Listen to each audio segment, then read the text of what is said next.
بسم اللہ الرحمن الرحیم الحمدللہ رب العالمین افضل الصلاۃ و اکمل السلام علی سید الانبیاء والمرسلین وعلی آلہ الکرام و اصحابہ العظام اجمعین۔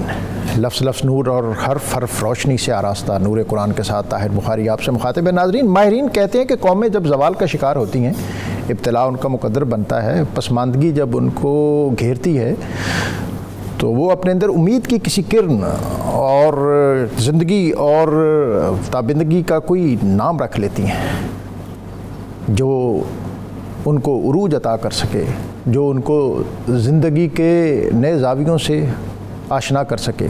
اس عروج، ارتقاء، بلندی اور پیشوائی کا نام مہدی بھی ہو سکتا ہے کہ کوئی آنے والا آئے اور انہیں ذلت کی پستیوں سے نکالے اور عروج کی بلندیوں تک لے جائے۔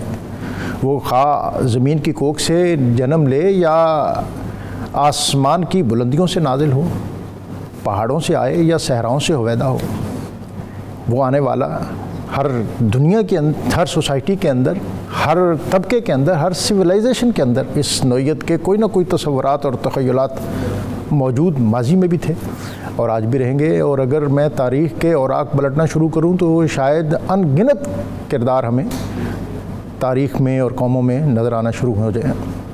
غرناطہ اور اسپین کے اندر جب ڈاؤن فال ہوا اور وہاں مسلمانوں کو پسپائی ہوئی تو ایک جرنیل ایسا تھا، موسیٰ الزواہری، کہ جس نے، جو موسیٰ بن ابی غسان کے نام سے بھی تاریخ میں مشہور ہے، کہ جس نے شکست تسلیم نہ کی اور اپنی تلوار ان کے آگے نہ رکھی اور وہ تلوار بکف ہو کر لڑتا رہا، یہاں تک کہ اس کے مقابلے میں دیکھنے والوں نے دیکھا کہ 4 شاہ سوار ہیں جن میں سے 2 کو اس نے تہہ تہہ کر دیا، لیکن بالآخر وہ زخموں سے چور ہوتا ہوا دریا کے تند و تیز موجوں کے سپرد ہو گیا۔ وہ نظروں سے بظاہر اوجھل ہو گیا، لیکن اس خطے اور اس قریے کے لوگ اس کی بہادری کو، اس کی تمکنت کو، اس کی شہامت کو ہمیشہ آئیڈیلائز کرتے رہے، اور جب بھی کبھی ان پر کوئی ظلم اور کوئی جبر اور کوئی ستم کا دور آتا تو وہ تصورات میں، تخیلات میں اس موسیٰ کی آرزو کرتے۔ ہمارے ہاں بھی یہود اور ہنود کی سرگرمیوں اور کارروائیوں میں، ظلم و ستم میں ہم ہمیشہ کبھی محمد بن قاسم کو یاد کرتے ہیں، کبھی موسیٰ بن نصیر کو یاد کرتے ہیں، اور اس خطے میں ہم کبھی محمد غوری کا اور کبھی محمود غزنوی کا نام لیتے ہیں۔ اور اقبال نے بھی کہا تھا کہ کیا نہیں اور غزنوی کارگاہ حیات میں بیٹھے ہیں کب سے منتظر اہل حرم کے سومنات، اور فکر عرب کے سوز میں، فکر عجم کے ساز میں، ذکر عرب کے سوز میں، فکر عجم کے ساز میں، نئے عربی مشاہدات، نئے عجمی تخیلات، اور کس سے کہوں کہ زہر ہے میرے لیے مئے حیات، کہنا ہے بزم کائنات، تازہ ہیں میرے واردات۔ اور قافلہ حجاز میں ایک حسین بھی نہیں، گرچہ ہے تابدار ابھی گیسوئے دجلہ و فرات، اور عقل و دل و نگاہ کا مرشد اولی ہے عشق، عشق نہ ہو تو شر و دین بت قدائے تصورات۔ ناظرین، کیا مہدی کا تصور ہماری نفسیاتی کمزوری ہے، اور کیا یہ کسی ابتلا کے دور کی پیداوار ہے؟ کیا پسماندگی کے دور میں آگے بڑھنے کی علامت اور ہمت کا نام امام مہدی ہے؟ نہیں، ایسا ہرگز نہیں ہے، بلکہ امام مہدی وہ اس پیشین گوئی کا نام ہے جو نبی اکرم رسول محتشم صلی اللہ علیہ وسلم نے اپنے زمانہ نبوت میں، جبکہ مسلمانوں کے قافلے مکہ اور مدینہ سے نکلتے ہوئے عرب، اور بلکہ عرب سے نکلتے ہوئے دنیا کے شرق اور غرب میں دستک دے رہے تھے، تو اس دور میں مہدی کا یہ تصور نبی اکرم رسول محتشم صلی اللہ علیہ وسلم نے ایک تاباں پیشین گوئی کے طور پر ہمیں عطا کیا تھا۔ یہ ایک بدقسمتی رہی کہ ہمارے ہاں مختلف طبقوں نے اور مختلف نام نہاد صاحبان علم نے اس میں ٹھوکر کھائی، اور بعض فکری مغالطوں میں مبتلا رہے۔ بعض نے کہا کہ امام مہدی نام کی کوئی شخصیت نہیں ہے، بلکہ یہ ایک کریکٹر ہے، کردار ہے جو ہر دور میں مختلف افراد کی صورت میں نمودار ہوتا رہے گا، اور جو مسلمانوں کو عروج اور ارتقاء کی بلندیوں سے آشنا کرتا رہے گا۔ اور یہی وجہ ہے کہ گزشتہ 1400 سالہ تاریخ میں مختلف ادوار میں اس نام کے ساتھ مختلف شخصیات رونما ہوتی رہیں، لیکن امام مہدی، سیدنا امام مہدی علیہ السلام، یہ وہ عظیم المرتبت ہستی ہیں جس کی نبی اکرم رسول محتشم صلی اللہ علیہ وسلم نے یہ کہہ کر باقاعدہ نوید عطا کی کہ المہدی منی، کہ مہدی مجھ میں سے ہوں گے۔ اور ناظرین یہاں ایک اور جو فکری پہلو ہے وہ یہ ہے کہ یورپین اور اورینٹلسٹ اور مستشرقین جو ہمیشہ مسلمانوں کے عروج اور ارتقاء سے خائف رہتے ہیں، انہوں نے بھی مہدی کی شخصیت اور ان کے کردار اور اوصاف و کمالات کو فوکس کیے رکھا، اور وہ ہمیشہ اس تشخص کو، اس شخصیت کو دھندلانے کی کوشش کرتے رہے کہ مسلمان جو ہیں وہ اس وصف سے اور اس خوبی سے اور اس شخصیت سے پورے طور پر آشنا نہ ہو سکیں۔ اور اس سلسلے میں انہوں نے مختلف مہدی کریٹ کیے اور پھر خود ہی مروائے اور خود ہی ان کو ظاہر کیا تاکہ مسلمانوں کے اندر بے یقینی کی کیفیت پیدا ہوتی رہے۔ اور پھر آج کے اس موجودہ تناظر میں ہمیں یہ بھی دیکھنا ہے کہ اگر تعقل، تفکر، تدبر یہ اللہ تعالیٰ کی امانت ہے عالم انسانیت کے لیے، تو کیا عالم انسانیت نے اس تدبر، تفکر اور تعقل کا صحیح معنوں میں حق ادا کیا؟ اور اگر اس کا صحیح معنوں میں حق ادا کیا تو پھر کیا اللہ تعالیٰ کی طرف سے عطا کردہ یہ نعمتیں ہم سے واپس لی جانے والی ہیں؟ اور کیا آج دنیا کے اندر جو ایک پسماندگی ہے، جو ایک وحشت ہے، ایک دہشت ہے اور ایک بے چارگی ہے جس کے آگے ہمارا عروج، ارتقاء، بلندیاں جس پر انسانیت کو بڑا ناز تھا، وہ آج دم بخود ہیں کہ ہم نے سائنسی ترقیوں میں اور العزمیوں میں وہ عروج اور ارتقاء حاصل کیا کہ پہاڑ ہمارے حضور سجدہ ریز، زمین ہماری ٹھوکر سے رائی، ایٹم کی بجلیاں ہمارے اشاروں پہ نہ رقص کنا اور ماہ مشتری ہمارے زیر دام ہو گئے۔ لیکن اس ساری چیزوں سے ہم نے کون سا سسٹم کریٹ کیا؟ وہ سسٹم جس میں اللہ تعالیٰ کی وحدانیت کی کوئی گنجائش نہ تھی، جس میں نبوت اور الہام کا کوئی وزن نہ تھا، جس میں موت کے بعد کسی دوسری زندگی کا تصور نہ تھا، جس میں اعمال کے احتساب کا کوئی کھٹکا نہ تھا، اور زندگی کے حیوانی مقاصد سے بالا تر کسی اور مقصد اور نصب العین کا کوئی امکان نہ تھا۔ اور یہ نظریہ حیات جو اس عہد حاضر میں جو سائنسی ترقیوں اور انسان کے عروج کے سبب پیدا ہوا، جس کے ظاہری پھل تو میٹھے تھے مگر در حقیقت یہ انتہائی زہر آلود تھے جو اندر ہی اندر نوع بشری کو نوع بشری کے لیے سم قاتل ثابت ہو رہے تھے۔ آج ان سارے مضامین کو ہم اس قرآن پاک کی آیت کے تناظر میں اس کا جائزہ لیں گے۔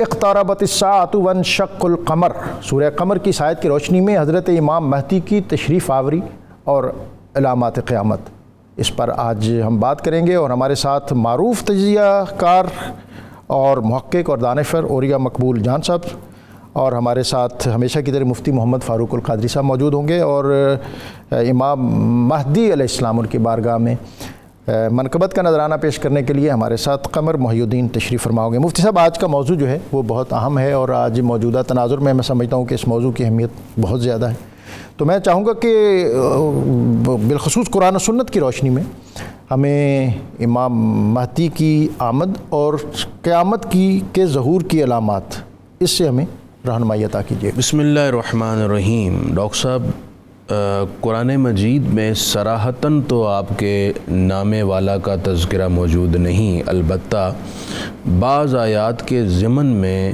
یا بعض آیات کے دامن میں ایسے اشارے موجود ہیں جس سے ظہور حضرت امام مہدی رضی اللہ تعالی عنہ معلوم ہوتا ہے۔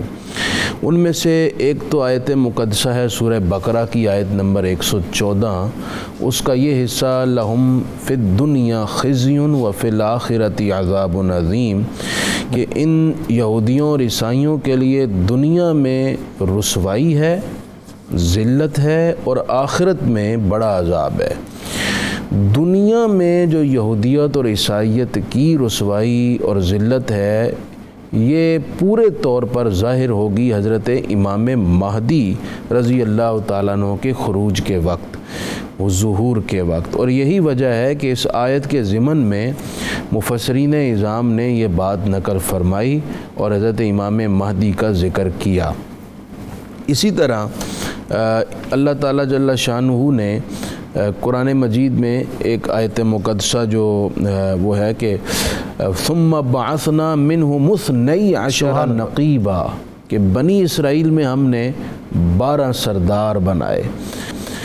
تو اس آیت کو حضرت عبداللہ بن مسعود رضی اللہ تعالیٰ عنہ تابعین کے سامنے پڑھ رہے تھے، اور وہاں حضرت امام مسروق بھی بیٹھے تھے. تو انہوں نے حضرت عبداللہ بن مسعود سے یہ سوال کیا، اور یہ بات ہے عراق کی، جب کوفہ میں حضرت عبداللہ بن مسعود بحیثیت معلم تعلیم دیا کرتے تھے. تو سیدنا عبداللہ بن مسعود سے پوچھا کہ حضرت والا، کیا اس امت میں جو خلفاء تشریف لائیں گے اس سے متعلق کوئی بات آپ نے حضور سے سنی ہے؟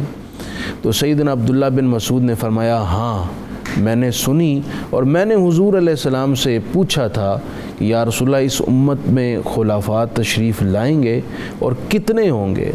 تو سرکار کریم علیہ السلام نے خود ان کی تعداد 12 ذکر فرمائی، فرمایا اتنے ہی جتنے اس آیت میں بنی اسرائیل میں خلفاء کا ذکر ہے. آگے چل کے آپ، مجھے امید ہے کہ آپ 12 شخصیات ہیں ان کے اسماء گرامی بھی بتا دیں. ان 12 میں سے 12ویں حضرت امام مہدی ہیں. تو مفسرین کرام نے ان کا ذکر کیا. جو ائمہ اہل بیت کہتے ہیں، کیا یہ تصور کیا جاتا ہے؟ نہیں، یہ اس سے ہٹ کر حدیث پاک ہے، جن میں 4 خلفاء راشدین ہیں.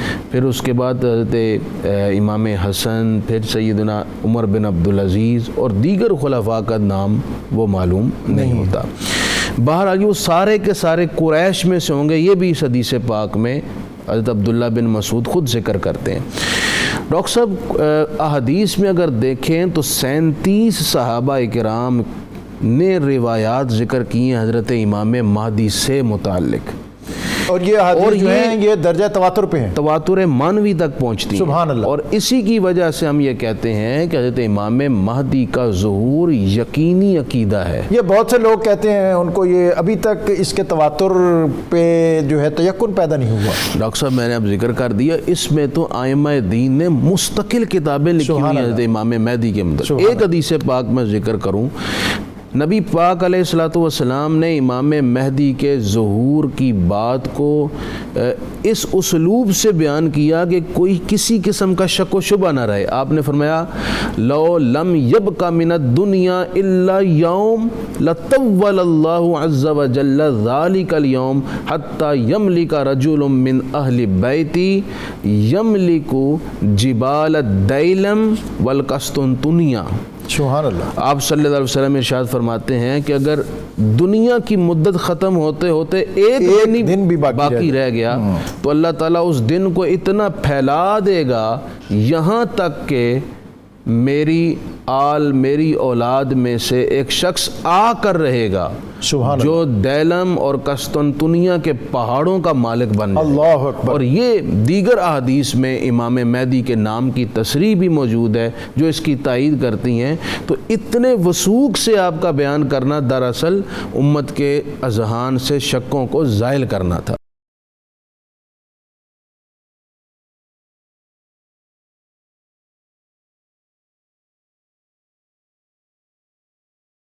اور یہ صاحب آپ کو خوش آمدید. اور میں سب سے پہلے تو کتاب الفتن جو آپ کی وساطت سے ہم تک پہنچی اور دنیا تک پہنچی، اسی سے ایک حدیث، اور کتاب الفتن جو امام نعیم بن حماد جو 228 ہجری میں جن کا وصال ہے، اور امام بخاری جیسے محدثین نے جن سے اکتساب علم اور اکتساب فیض کیا، اور امام نعیم بن حماد کو امام علامات بھی کہا جاتا ہے. حضرت علی نے فرمایا جب ایک پکارنے والا آسمان سے پکارے گا کہ یقیناً حق آل محمد میں ہے، اس وقت حضرت مہدی لوگوں کے سامنے ظاہر ہوں گے اور لوگوں کے لیے ان کے سوا کوئی اور رہنما نہ ہوگا.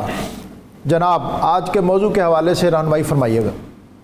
دیکھیں بخاری صاحب، بنیادی طور پر امام مہدی کا آنا اصل میں قرآن پاک میں جو آیت ہے جو اللہ تبارک و تعالیٰ کا وعدہ ہے اس دین کے ساتھ سید الانبیاء صلی اللہ علیہ وسلم، اس کی تکمیل کی علامت. اللہ تعالیٰ فرماتے ہیں وَالَّذِي أَرْسَلَ رَسُولَهُ بِالْهُدَىٰ وَدِينِ الْحَقِّ لِيُظْهِرَهُ عَلَى الدِّينِ كُلِّهِ وَكَفَىٰ بِاللَّهِ شَهِيدًا.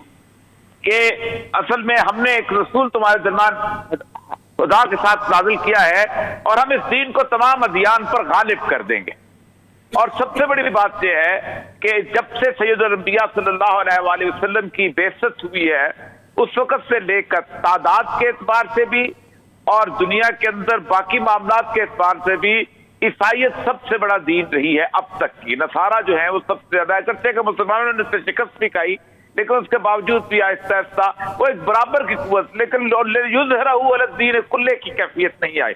ابھی اس کا منظر یعنی پیش ہونا دنیا کے سامنے باقی ہے، دنیا کے سامنے باقی ہے، اور وہ منظر یقیناً اس کے بارے میں رسول اللہ صلی اللہ علیہ وسلم نے جو حدیث فرمائی ہے، جیسے مفتی صاحب فرما رہے تھے کہ بنیادی طور پر 12 خلفاء کی حدیث ہے، اس 12 خلفاء کی حدیث کے ساتھ ملتی جلتی ایک اور حدیث ملتی ہے کہ آپ صلی اللہ علیہ وسلم فرمایا کہ بنی اسرائیل کی سیاست ان کے انبیاء کیا کرتے تھے اور میرے بعد چونکہ لا نبی آبادی گئے تو آپ نے فرمایا میرے بعد کوئی نبی نہیں آئے گا تو میری بعد خلفاء ہوں گے کہ جو سیاست میں کریں گے۔ اس کا مطلب یہ ہے کہ ایسے 12 خلفاء ہوں گے کہ جو سیادت میں بھی، اس کے ساتھ خلافت میں بھی، اقتدار میں بھی شریک ہوں گے، اس لیے وہ ان کی بات بالکل ٹھیک ہے۔ تو اس میں ہمارے 4 خلفاء بھی آتے ہیں جو کہ جن کو ہم خلفاء مہدیین راشدین کہتے ہیں۔ تو اس کے آخری اس پہ جو ہے حضرت امام مہدی جو ہے وہ تشریف لائیں گے۔ اصل میں امام مہدی کا جو تصور ہے وہ تصور اس پوری آج کے دور کے اندر، مطلب میں غازی صاحب آج سے 10 سال پہلے ہم بات کرتے تھے نا تو ہمارے اوپر ایسی لوگ پل پڑتے تھے، یار کدھر کی باتیں کرتے ہو، کہاں سے لے کے آتے ہو، کیا کر رہے ہو، یہ علامات پتہ نہیں کب ہوتی ہیں، یہ لکھ دی گئی تھی، کوئی کہتا تھا عباسیوں کے جھنڈے کالے تھے تو وہ کالے بنا دیے گئے۔ آج اللہ تبارک و تعالیٰ نے رسول اکرم صلی اللہ علیہ وسلم کی وہ تمام علامات اسی ترتیب کے ساتھ یوں ظاہر کرنا شروع کر دی۔ اب میں آج کا جو کرونا ہے اس کے حساب سے میں آپ سے عرض کروں، امام مہدی کے آنے سے پہلے رسول اکرم صلی اللہ علیہ وسلم نے فرمایا کہ دنیا واضح طور پر 2 حصوں میں تقسیم ہو جائے گی۔ ایک خیمہ وہ ہوگا کہ جس میں مکمل طور پہ کفر ہوگا اور ایک خیمہ وہ ہوگا کہ جس میں مکمل طور پر اللہ تبارک و تعالیٰ کا دین ہوگا۔ اب اس کرونا کے اندر جو تمام دنیا کر رہی ہے، اس وقت میں کو 300 آرٹیکل دیکھ رہا تھا کہ یہ دنیا کا مزاج بدل رہا ہے، یعنی دنیا میں ایسا ہوگا کہ جب ہم کرونا سے باہر نکلیں گے تو اللہ کی ذات پر ایمان رکھنے والے اتنے زیادہ ہو جائیں گے، اتنے واضح ہو جائیں گے کہ جس کا آپ تصور نہیں کریں گے۔ یعنی دنیا میں اکنامک چینج نہیں آ رہی ہے، دنیا میں اپنا کوئی فزیکل چینج نہیں آ رہی، جو موت کی آغوش میں جائیں گے نکل جائیں گے جیسے بھی دیں گے، جو بچیں گے ان کے اندر ایک واضح تصفیق ہوگی، ایک بالکل ملحد ہوں گے جو کہ اللہ کو نہیں مان گے، سائنس اور ٹیکنالوجی کی طرف آئیں گے، اور دوسرا یہ ہوں گے۔ تو اس کا مطلب یہ ہے کہ وہ سیدنا امام مہدی کی جو تیاری ہے پوری کائنات کو 2 حصوں میں تقسیم کر کے ایک بہت بڑے ملامت الکبریٰ کی طرف لے کے جانے کی تیاری وہ اللہ تبارک، اور یہ جو آج کا کرونا ہے اس کے بارے میں تو وہ جو مشہور غزوہ تبوک کی جو حدیث ہے اس کے اندر بھی اس کے علامات ملتی ہیں۔ آپ صلی اللہ علیہ وسلم کہ 6 چیزیں ایسی ہیں کہ جو میرے قیامت کے آنے تک گن لو، اس میں آپ صلی اللہ علیہ وسلم میں دنیا سے پردہ کر جاؤں گا۔ پھر اس کے بعد آپ نے فرمایا کہ ایک ایسی بیماری تم میں آئے گی جیسے بکریوں کو لگتی۔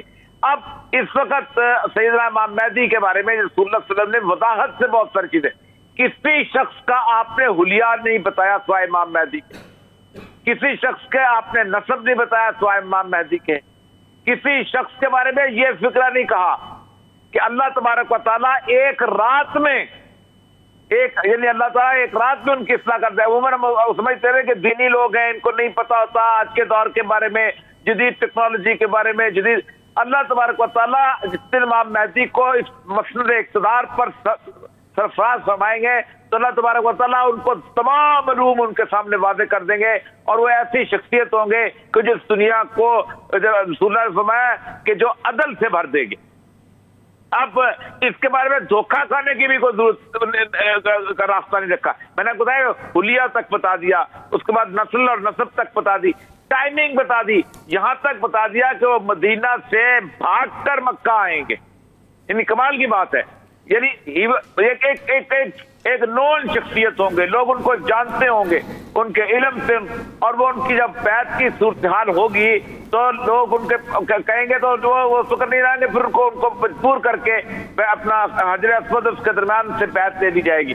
اور اس کے بعد پھر جو قافلے چلیں گے، پھر ان کے بعد سب سے بڑی علامت خسوف کی علامت جو ہے کہ ان کی طرف جو شام سے لشکر روانہ ہوگا اس کو دھسا دیا جائے گا. یہ اتنی واضح علامتیں کبھی کسی نے نہیں کی.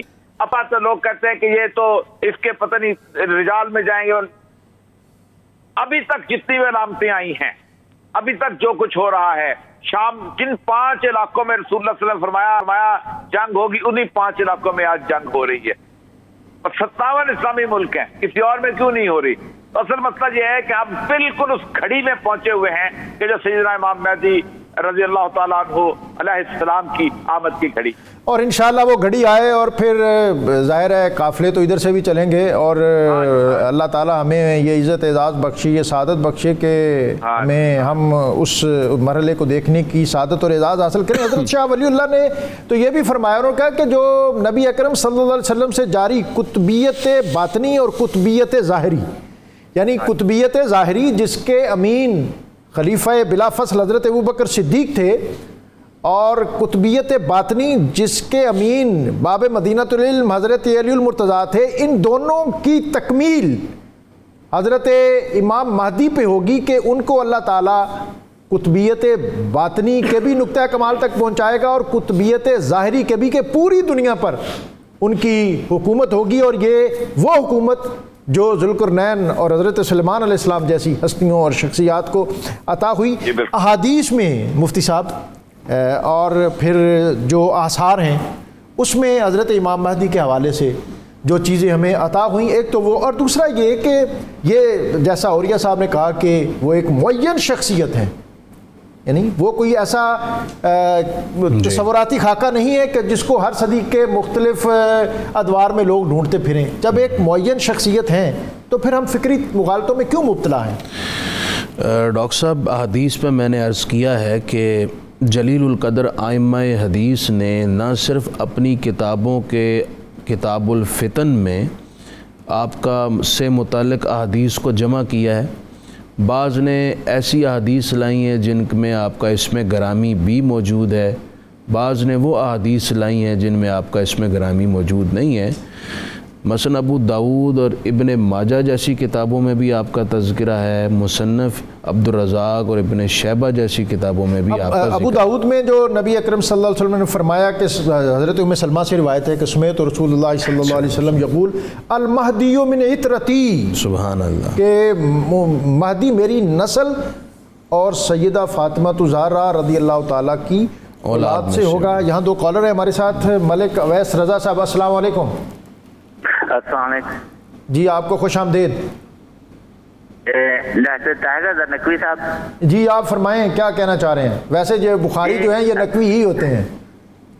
اچھا، یہ میں یہ پوچھنا تھا، یہ مفتی محمد فاروق القادری صاحب نے ابھی نام بتایا 12 خلفاء، جی تو ان کے نام کیا جو ترتیب کے ساتھ تشریف لائیں گے، یا امام زمانہ سے پہلے آئیں گے یا بعد میں آئیں گے؟ یہ انہوں نے بتایا ہے ویسے ابتدائی گفتگو میں، شاید آپ اس وقت آپ کی توجہ کہیں اور ہوگی. انہوں نے بتایا کہ اس میں جو 4 یا 5 خلفائے راشدین حضرت امام حسن تک، اور اس کے بعد حضرت عمر بن عبدالعزیز، اور پھر درمیان میں کوئی اور بھی ہیں، اور پھر 12ویں جو خلیفہ ہیں وہ حضرت امام مہدی ہوں گے جن کا اسم گرامی محمد بن عبداللہ ہوگا، اور وہ نبی اکرم رسول محتشم صلی اللہ علیہ وسلم کی آل میں سے ہوں گے، آپ کی نسل میں سے ہوں گے، حسنی اور حسینی ہوں گے، نجیب الطرفین ہوں گے. اس میں تھوڑا سا جو مختلف مکاتب کا اختلاف ہے ہم اس پر بھی جزوی طور پر بات کریں گے بڑی احتیاط کے ساتھ، کہ جو سنی فکر ہے اس میں وہ کیا ہے اور جو دیگر فکر ہے وہ کیا ہے، تاکہ ایک اپنے اپنے جو خیالات اور تصورات ہیں اس میں بھی کلیئرٹی آئے. ایک ہمارے ساتھ اور کالر ہے محمد ابو بکر صاحب، السلام علیکم. وعلیکم السلام. جی میں اوریہ صاحب کے ساتھ ایک انفارمیشن شیئر کرنا چاہ رہا ہوں، امام مہدی سے ریلیٹڈ ہے. جناب اوریہ صاحب شاید ایک یہاں پہ ہمارے سیکٹری صاحب تھے لاہور میں، اجاز احمد بھٹی صاحب، شاید انہیں جانتے ہوں گے. وہ مرید تھے میاں عبدالرشید نوٹا علی سرکار کے سرگودا کے. آپ کو یہ آج کے پروگرام کے حوالے سے بات ہے تو وہ کریں، کوئی ذاتی بات ہو تو پھر میں آپ کا نمبر دے دیتا ہوں آپ کو. جی میں بتانے لگا ہوں. انہوں نے میاں صاحب نے 1990 کے قریب فرمایا تھا امام مہدی کے بارے میں کہ امام مہدی صاحب صاحب جوان ہو چکے ہیں اور ان کے ایک مرید تھے, ان کی طرف دیکھ کے اشارہ فرمایا تھا کہ بھائی فقیر ہم تم کہاں ہوں گے, یہ بھائی دیکھے گا. ان کا نام میں یہاں پہ لینا نہیں چاہ رہا کیونکہ لائیو کال ہے. تو ایک ان کے مرید اور ان سے میری آج سے 2 سال پہلے ملاقات بھی ہوئی تھی, تو ان کی طرف دیکھ کے میاں صاحب نے اشارہ فرمایا تھا کہ یہ بھائی دیکھے گا امام مہدی کو. اچھا یہ مفتی صاحب, یہ ایک تو سوال آپ کے سامنے ہے, جو خاص علامات ہیں ان کے ظہور کی, جیسا عریہ صاحب نے کہا کہ وہ علامات ہیں وہ پوری طرح ظاہر ہو رہی ہیں اور وہ زمانہ قریب ہے, جو آپ کا فکر اور آپ کا مطالعہ ہے وہ ہمیں کیا اس میں رہنمائی دیتے ہیں؟ ڈاکٹر صاحب جو علامات ہیں وہ تو آہستہ آہستہ ظاہر ہو رہی ہیں. پہلے آپ نے ایک بات کی تھی کہ آپ معین شخصیت ہیں, تو میں اس کے ساتھ اس بات کو ریلیٹ کروں گا. نبی کریم صلی اللہ علیہ وسلم نے بڑی واضح ان کی علامات بیان فرمائی ہیں. ان کا نام, ان کے والد گرامی کا نام بھی ذکر کیا, محمد بن عبداللہ. یہ بھی بتایا کہ وہ میری اولاد میں سے ہوں گے اور حسنی ہوں گے. بعض روایات میں حسینی کا ذکر ہے, تو علماء نے تطبیق دیتے ہوئے یہ کہا ہے کہ وہ حسنی حسینی سید ہوں گے, یعنی والد کی طرف سے حسنی اور والدہ کی طرف سے حسینی. اور حضرت علی المرتضیٰ کا بھی ایک فرمان ہے کہ انہوں نے حضرت امام حسن کو دیکھتے ہوئے کہا کہ نبی اکرم رسول محتشم صلی اللہ علیہ وسلم نے ان کے بارے میں فرمایا کہ انا ابنی ھذا سید, کہ یہ میرا بیٹا سردار ہے اور اس کی نسل سے وہ عظیم المرتبت ہستی پیدا ہوگی جو دنیا کو عدل اور انصاف سے بھر دے گی. اور اس کا بعض مفسرین نے یہ بھی ایک انہوں نے خیال پیش کیا ہے کہ وہ جو اقتدار اور اختیار آپ نے چھوڑا, اس کا منظر اور مظہر حضرت امام مہدی کی صورت میں حضرت امام حسن کے خانوادے سے اس کا ظہور ہوگا. جی ذکر فرمایا. اچھا جہاں تک علامات کا تذکرہ ہے تو تقریباً 30 سے زیادہ علامات احادیث میں ذکر فرمائی گئی. 30 سے زیادہ علامات امام مہدی کے ظہور کے وقت کی. اور میں ناظرین کی خدمت میں بھی گزارش کروں گا کہ ہم ماضی قریب میں ہی دیکھیں تو بہت سارے ایسے لوگ پیدا ہوئے جنہوں نے مختلف قرائن کو دیکھ کر خود امام مہدی ہونے کا دعویٰ کر دیا. تو اس حوالے سے بڑا تذبذب اور تردد اور شک و شبہ پایا جاتا ہے کہ کیا یہ امام مہدی ہیں یا نہیں. مفتی صاحب اس میں بہت سی سازشوں کا بھی دخل ہو سکتا ہے. دخل ہو سکتا ہے, اور اس کو جج کرنے کا بڑا آسان طریقہ ہے کہ آپ علامات دیکھیں کیا ہیں. علامات کو سٹڈی کرنے کے بعد آپ خود جان لیں گے یہ شخص کذاب ہے یا صادق ہے, صحیح کہہ رہا ہے. پہلی علامت تو وہی کہ محمد بن عبداللہ اور والدہ محترمہ کا نام آمنہ ہوگا. سبحان اللہ. دوسری بات حسنی حسینی سید ہیں. تیسری بات امام مہدی کا ظہور جب ہوگا تو وہ ایک بڑی کرٹیکل سچویشن ہوگی. حدیث پاک میں ہے کہ ہوگا یوں کہ ایک خلیفہ کے انتخاب پر اختلاف اور نزاع پیدا ہو جائے گا, وہ انتشار بڑھے گا اور اس میں قتل و غارت گری کا امکان ہوگا. تو اس وقت ایک مدینہ منورہ میں نئے خلیفہ کے انتخاب کی بات چیت چل رہی ہوگی, تو ایک شخص جلدی سے وہاں سے مدینہ منورہ سے مکہ چلا جائے گا کہ کہیں مجھے نہ خلیفہ بنا دیا جائے. وہ مکہ مکرمہ پہنچیں گے اور طواف کعبہ میں مشغول ہوں گے, یہاں تک کہ حجر اسود اور باب کے درمیان ہوں گے. اس وقت وہاں پر لوگ آپ کو پکڑ لیں گے. امام مہدی اس وقت کعبے کی طرف منہ کر کے رو رہے ہوں گے اور لوگ ان سے مطالبہ کریں گے, شدید اصرار کریں گے, تو امام مہدی اس کے بعد حامی بھریں گے کہ ٹھیک ہے میں امامت کا منصب اور قیادت کا منصب اور میں بعد میں یہ بھی جاننا چاہوں گا کہ یہ رکن اور مقام کے درمیان ان کی بیعت ہوگی. یہ رکن اور مقام کیا ہے؟ یہاں ایک وقت ہے تھوڑا بریک کا. بریک سے جب واپس آئیں گے تو آج کے اس اہم موضوع کے حوالے سے ہم اپنی شخصیات اور اسکالر سے بات کرتے ہیں. ملتے ہیں اس مختصر سے وقفے کے بعد.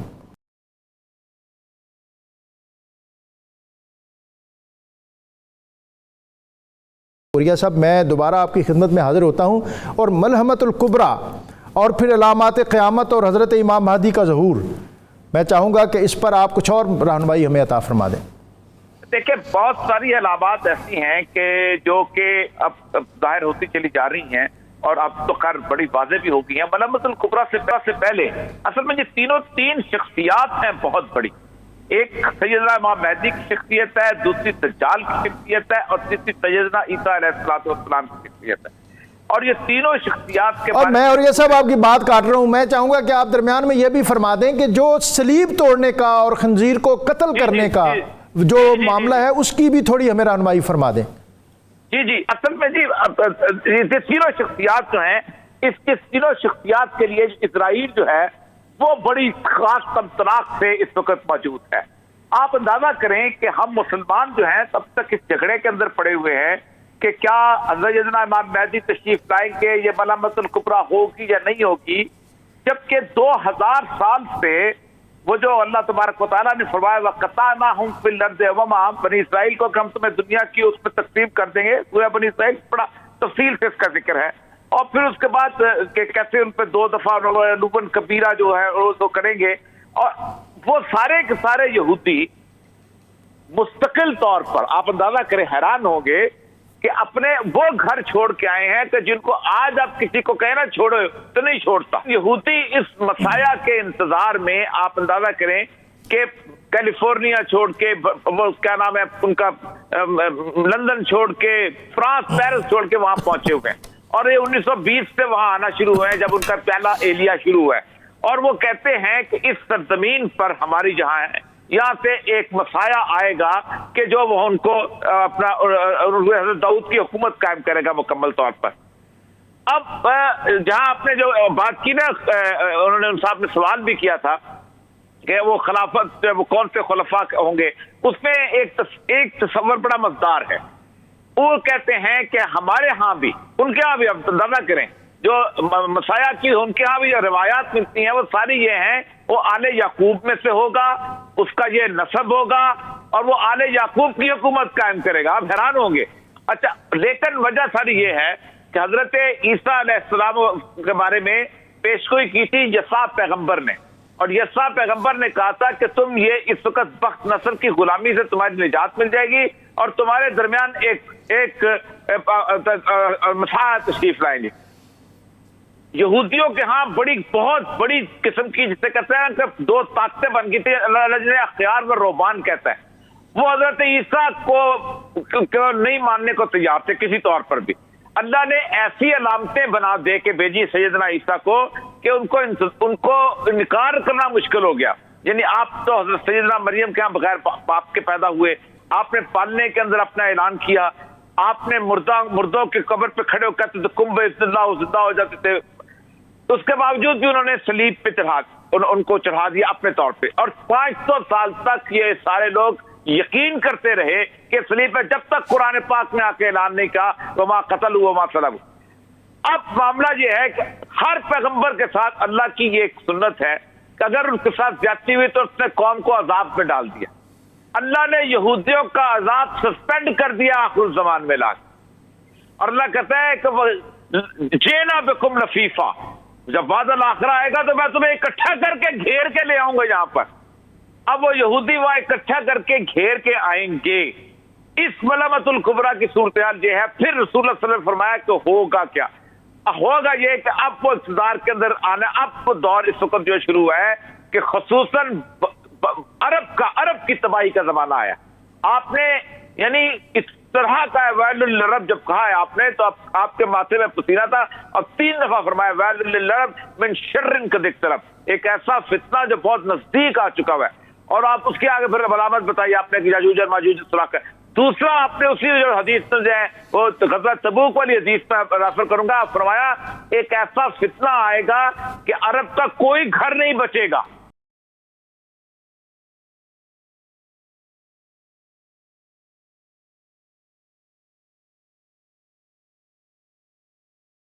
نبی اکرم رسول محتشم صلی اللہ علیہ وسلم نے فرمایا کہ ہم عبد المطلب کی اولاد جنت کے سردار ہوں گے۔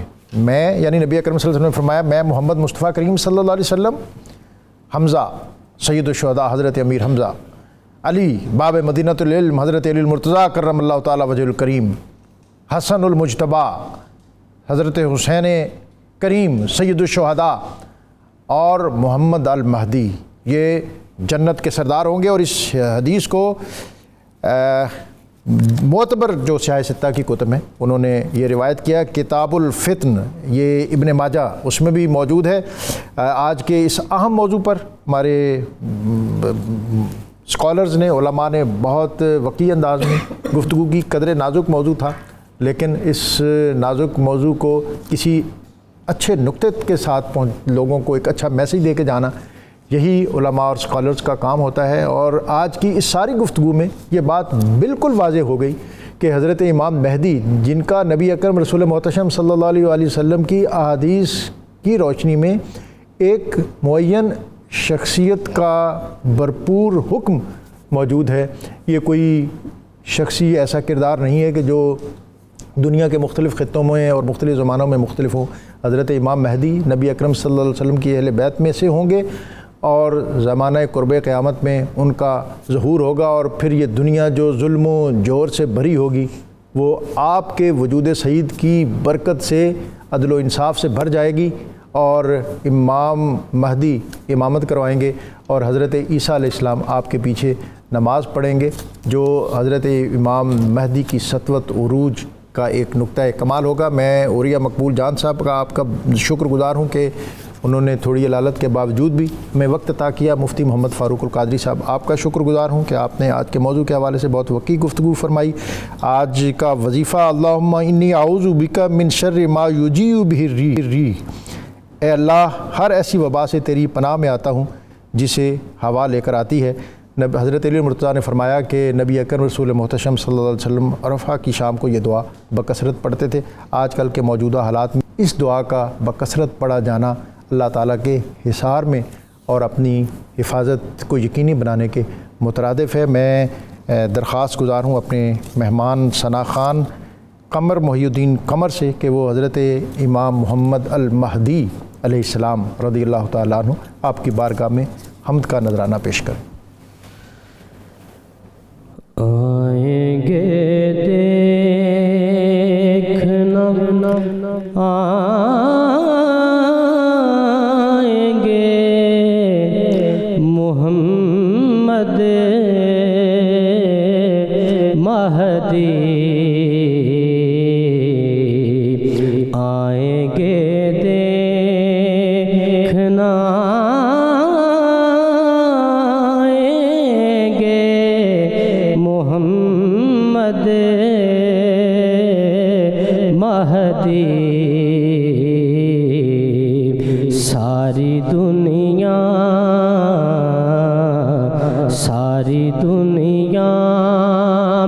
کو سجائیں گے محمد مہدی.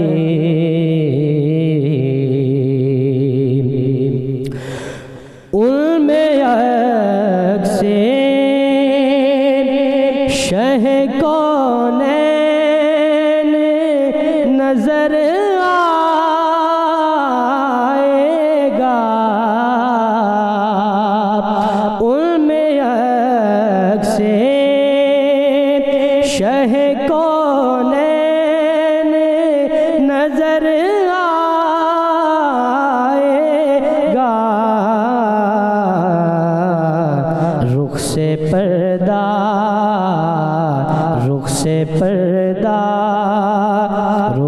پردہ جو ہٹائیں گے محمد مہدی. رخ سے پردہ اور ان کی آمد کی خبر پیارے نبی نے دی ہے. ان کی آمد کی خبر پیارے نبی نے دی ہے. رب سے بندوں کو ملائیں گے محمد مہدی. رب سے بندوں